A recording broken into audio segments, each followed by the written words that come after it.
There is a temptation of lying there, with my eyes closed and monotonous drone.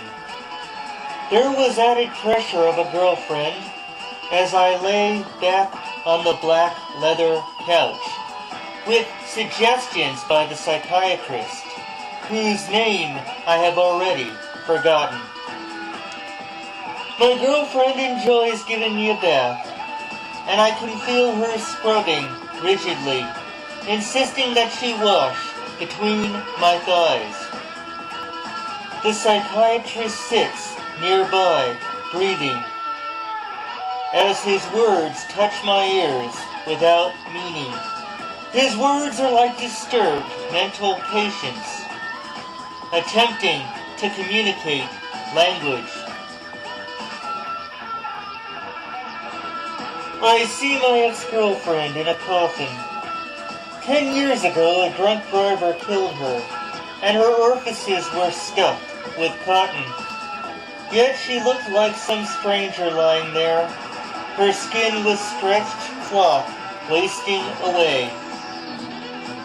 The psychiatrist wants deeper level, and wonders how her dying makes me feel. He sighs when I tell him about some plan. He asks questions about my devotion. I turn over his words like fragile glass, giving some line about what is the past. Then he plays word association games. We exchange girlfriend for smell of shampoo. I did not study the psychiatrist when I first entered the comatose room.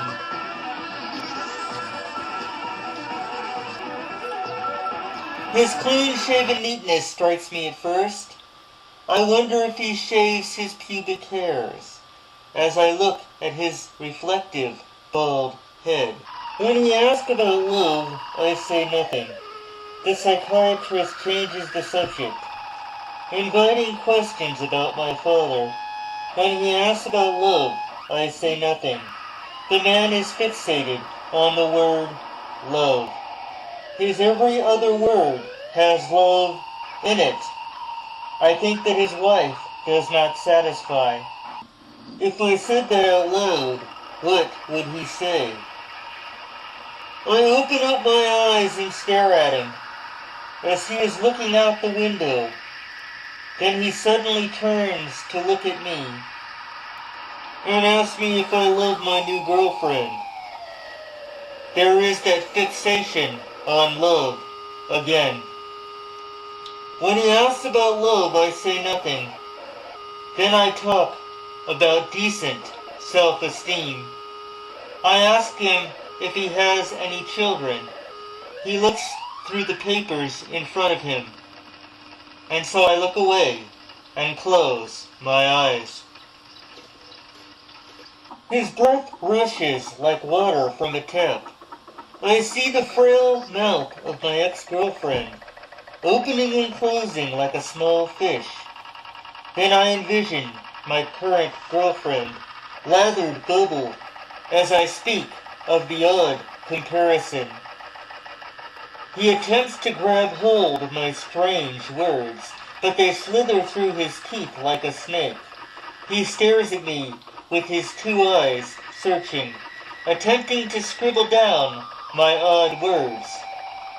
When I look at him, I see reflections of two small pictures of me with coldness, with the silence that follows dialogue.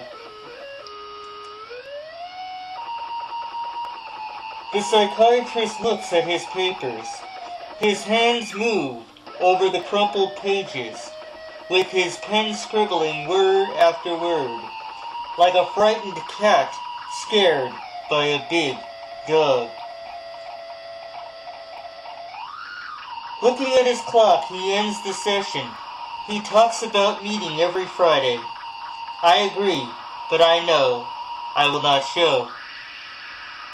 For I am no clearer now than I was.